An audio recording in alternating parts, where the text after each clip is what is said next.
Rebero ni quartier nziza nawe ugomba guturamo. Uyu munsi twabazanye etage nziza iherereye ahangaha i Rebero, ikaba ifite ibyumba 4, douche na toilette 3, salon, salle à manger, igikoni cyo mu nzu, office mo imbere ndetse ikagira na stock mo imbere kandi nini. Ni inzu nziza iri ahantu heza ku muhanda wa kaburimbo, déplacement yawe izaba yoroshye cyane. Uzaba ufite view nziza ya Kigali, uzaba utuye mu nzu nziza irimo ibikoresho byiza kandi bigaragara neza. Muze mbereke mu bice bigize ino nzu, namwe muraza kubyibonera. Ni inzu nziza. Reka duhere hanze mbereka ino nzu uko imeze. Nk'uko mbibabwiye, ni etage nziza cyane. Nawe urebe ino design nziza, ni ahantu hagaragara neza cyane. Urebe ibirahure biri ahangaha, urebe amarangi asize ahangaha, ndetse urebe n'imitako igiye iri ahangaha inyuranye. Ni inzu nziza iryoheye ijisho nk'uko namwe muri kubibona. Ngira ngo n'abatindiye namwe mwirebere ino jardin. Ni jardin nini cyane, ni jardin nziza ifite indabyo ziyikikije nziza cyane, amabuye meza. Urebe nawe bino bikuta, ni ibikuta byiza bifite design nziza cyane. Nibagirwa na design wabonye bwa mbere kuri ya nzu, maze uyisanishe n'ahangaha. Ni ibintu bigaragara neza cyane. Nk'uko mubibona, quartier ni nziza, iri ku muhanda wa kaburimbo, inzu nziza igaragara neza cyane niyo waba uri hanze. Ahangaha mpagaze ni muri parking, ngira ngo muri kwibona parking yacu irapavomye. Ni parking nini cyane, ushobora guparkingamo imodoka 3. Irebe nawe no parking uri ahangaha, uba uri kubona ubwiza bwa ya etage yacu. Ni etage nziza ifite design nziza cyane. Tukiva muri parking turakomeza kuri izi stairs. Nawe irebere ubwiza zino stairs zifite, ni ubwiza bumeze nka design turi kubona hano hanze, bituma aha hantu hagaragara neza cyane. Dukomereze mo imbere naho mabereka. Ahangaha turi kuri terrasse ya nzu. Ni terrasse nziza igaragara neza, ifite indabyo nziza zitatse, amarangi meza. Munarebe amarangi asize ahangaha, mukomeze muri amadirishya, ni ahantu heza cyane. Reka mbereke urugi rutujyana muri salon. Ku bantu b'abasirimu, iyi miryango namwe murayizi. Ni imiryango myiza igaragara neza, akarusho ni imiryango ya karite. Dukomereze no mu nzu, unarebe ngo ho hameze gute.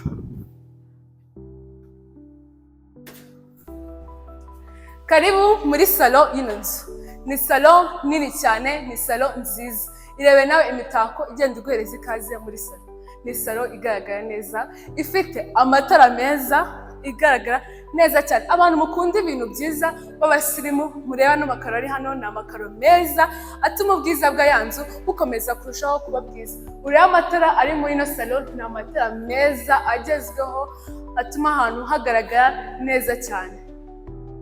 Tukiva muri salon, mureke mbereke na salle à manger. Ku bantu bazi ibintu bigezweho, murabizi ko salle à manger iba iri open no ku gikoni cyo mu nzu. Ahangaha ndi ni muri salle à manger ya salon. Ni salle à manger nini yakakira abantu benshi. Urebe nawe amatara ari ahangaha. Mwakomeje kwibona ibikoresho biri muri ino nzu, ni ibikoresho byiza, akarusho design bifiteho nakataraboneka. Reka mbere ko tujya muri salle à manger, mbereke aya madirishya. Ni amadirishya ku bantu bakunda ibintu byiza bigezweho by'umwihariko tuzasanga ahantu hose. Amadirishya nakataraboneka kuko ni meza kandi agaragara neza. Reka mbereke no muri salle à manger. Nkuko nabibabwiye, ni salle à manger nini yakakira abantu benshi, nziza, ifite amatara agiye anyuranye kandi meza. Ureba ahangaha ku nkuta haragaragara neza cyane. Tukiva muri salle à manger, dukomereze ndetse no mu gikoni cyo mu nzu. Ni igikoni cyiza kigezweho, gifite utubati twinshi wabikamo ibikoresho byawe uko byabingana byose. N'utubati tugaragara neza kuva aha hose uzenguruka n'utubati. Ngira ngo muri kwibona ni ahantu heza. Umwanya wa kuka, ngira ngo muri kwibona ni umwanya munini mwiza. Akabati kacu akarusho gafite umwanya ushobora gusohora umwuka, ibyo utetse n'ibihumurira abantu bari muri salon. Ukaza no kuhasanga umwanya wa lavabo. Ariko nkuko muri kugenda mubibona, utubati ni twinshi pe sinabeshya. Reba nawe utu tubati twose, unareba ahangaha umwanya tugiye dufite ni umwanya munini. Uzi no kureba amatara ari muri iki gikoni, ni amatara meza agaragara neza cyane pe. Hano tukaza no kugira umwanya wa frigo. Ngira ngo murabona ko umwanya ukiri munini, wanashyiraho indi frigo iruta iyi ngiyi. Dukomereze muri stock ya kino gikoni. Ni stock nziza cyane, isize amarangi meza, inafite umwanya munini cyane wisanzuye. Kadukomereze muri office turibuze gusanga ahangaha hano hasi.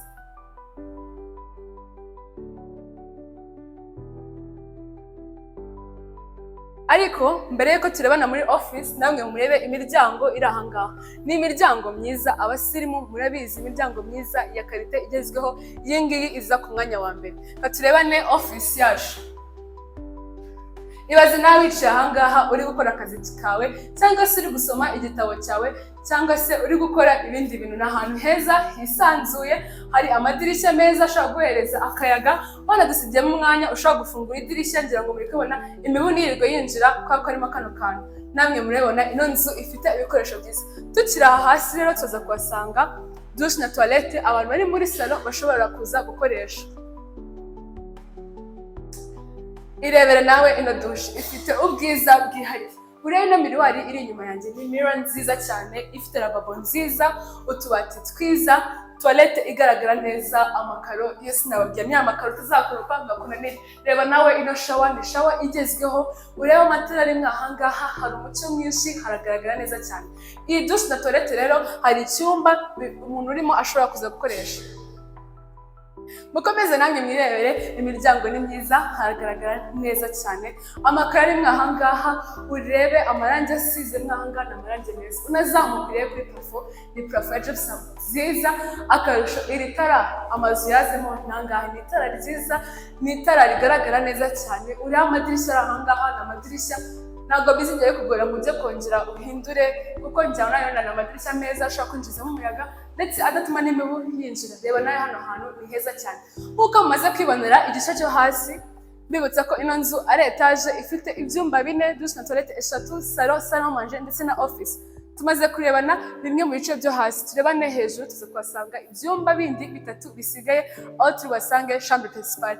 Katuzamukane kuri ama escalier namwe mwirebere ubwiza buri ahantu. Irebere nawe ano ma escalier ubwiza afite, urebe amakaro ahari, urebe amatara agiye ari hano hantu, ni amatara meza agaragara neza. Irebere nawe aya madirishya, ni amadirishya meza. Iyi nzu nagasondetse kuko ni inzu nziza igaragara neza, ntawe uri kubibona, ni ahantu heza cyane pe.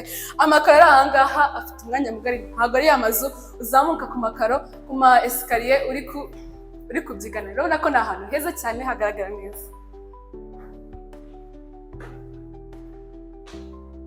Tukizamuka no ma escalier, ngira ngo muri kwibona ahangaha hari umwanya munini mugari ushobora gukora nka solo yawe. Murabona ko ari ahantu heza. Urebe ano madirishya niba ariko nayita ari ahangaha, haragaragara neza, ni ahantu heza, hari umucyo mwinshi. Uba uri kureba muri ya salo yawe, ni ahantu hagaragara neza. Abantu bazi amazu asirimutse agezweho, iyi ngiyi yo nize kubacika. Tumaze kurebana salo yo hejuru, tugiye kurebana ibindi byumba 3 turi buze gusanga ahangaha, aho turi busange ibyumba 2 bihuriye kuri douche na toilette imwe. N'abatindiye turebane icyumba cya mbere. Irebe nawe ubugari buri hano hantu, ni icyumba kinini cyane pe, ni icyumba cyisanzuye ushobora gushyira igitanda cyawe ukanashyiraho n'ibindi byinshi kuko ahacyasaguka umwanya munini cyane. Reba muranze ni mu iki cyumba, urebe itara riri ahangaha, ni itara ryiza ritanga umucyo, parafo ya gypsum. Urebe amadirishya ari ahangaha, ni amadirishya meza kandi agaragara neza. Turebane ikindi cyumba cya kabiri.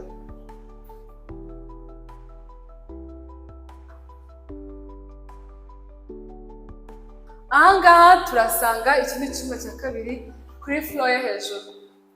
Ni icyumba kinini cyane nk'uko mukomeje kwibona. Iyi nzu ifite ibyumba binini. Mukomeze muri amakaro ari ahangaha, ni amakaro meza agaragara neza. Urebe amadirishya ari ahangaha, urebe ukuntu hagaragara neza, amarangi asizemo ni meza. Akarusho ugenda ureba amatara ari ahangaha, uze gukomeza no kureba za nzugi.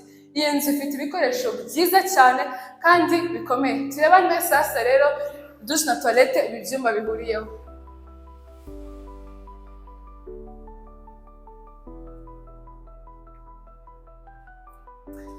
Ni gake cyane uzasanga amadouche na toilette afite umwanya wisanzuye nk'ayino nzu ifite. Reba nawe na douche na toilette nziza, bifite shower nziza igezeho kandi isirimutse. Urebe n'ahangaha, urebe ibikoresho biri ahangaha, urebe na mirror, urebe na lavabo, urebe utubati turi ahangaha. Ni umwanya munini kuva hose kugera ahangaha.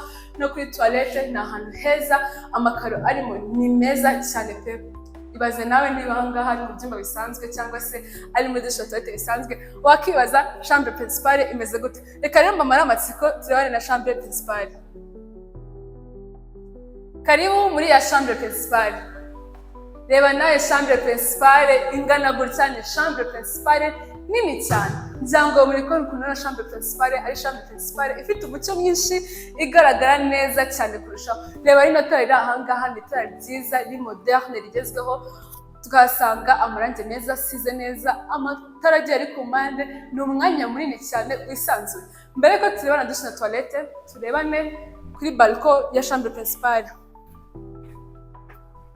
Reba nawe ino balcon, ni balcon nini utazasanga ku bindi byumba bya chambre principale. Ni balcon igaragara neza, isize amarangi meza, ngira ngo muri ko itandukaniro ni chambre principale nziza ifite urugi rwiza. Rero no urugi rwo kuri balcon ni urugi rwiza rugaragara neza, amarangi asizo, amakaro ari ahangaha, ni ibikoresho bigiye bigaragara neza, ya design ikomeza kuba nziza. Urebe n'ahangaha inyuma magazi, reba nawe kuri hano hantu ari heza, ngira ngo ndahangaha nawe wabasha kubyibonana ahantu heza. Urebe no vase iri ahangaha, ni vase nziza.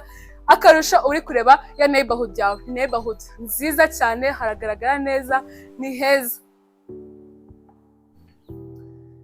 Bamara amatsiko mbereke no dushe toilette ya chambre principale.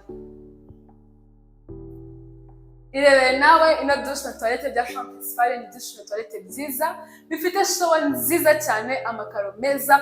Mukomeze muri ya mamiruwari y'ibino byumba, na mamiruwari meza cyane agaragara neza. Aha hantu ni heza, nta kintu kimwe wahanganye kuko imeze nawe. Amadushe na toilette yose ni meza, amatara arimo ni meza, inzu yose yubakishijwe amatafari ahiye, parafo ya gypsum. Ni ahantu heza cyane, ngira ngo murabyiboneye. Iyi nzu ni nziza, haba mu byumba, haba muri salo, ndetse n'ahandi hose. Iyi nzu ibikoresho birimo ni ibikoresho bya karite kandi bigaragara neza ku bantu basirimutse, ngo natangiye mbibabwira murabona ko ino nzu ari VIP. Iyi nzu tumaze kwirebana, ni inzu nziza ifite ibikoresho byiza. Wibuke bya byumba byiza bifite umwanya mugari, ya madushe na toilette meza, afite amamiriwari meza, amakaro meza, n'ahantu heza nawe wabyiboneye. Ngira ngo design murakomeje kwibona, ni design nziza. Ino nzu ni nziza cyane. Nushaka uza kongera usubiremo ya video ko ni inzu utananirwa gukomeza kureba ko ni inzu igaragara neza cyane pe. Mbibutsa ko ino nzu ifite ibyumba 4, dushe na toilette 3, salo, salle à manger ndetse n'igikoni. Tukaza kuhasanga office, tukahasanga stock yo mu nzu, ibikoresho mwabyiboneye, amatara agiye arimo ni amatara meza, nta hantu hagaragara neza, jardin nini, parking nini, neighborhood nziza, nta hantu uzawutuye neza cyangwa se wanakodesha, ikaba ari deal nziza cyane. Mbibutsa ko ino nzu iri ku giciro cya $300,000. Amazu nk'aya ngaya n'ahandi wayasanga atari kuri Ruhima Real Estate. Ukomeze dukurikirane, wibuke gukora subscribe kugira ngo ujye ukomeza uri amasomo tubazanira, unakore like, share and subscribe. Murakoze.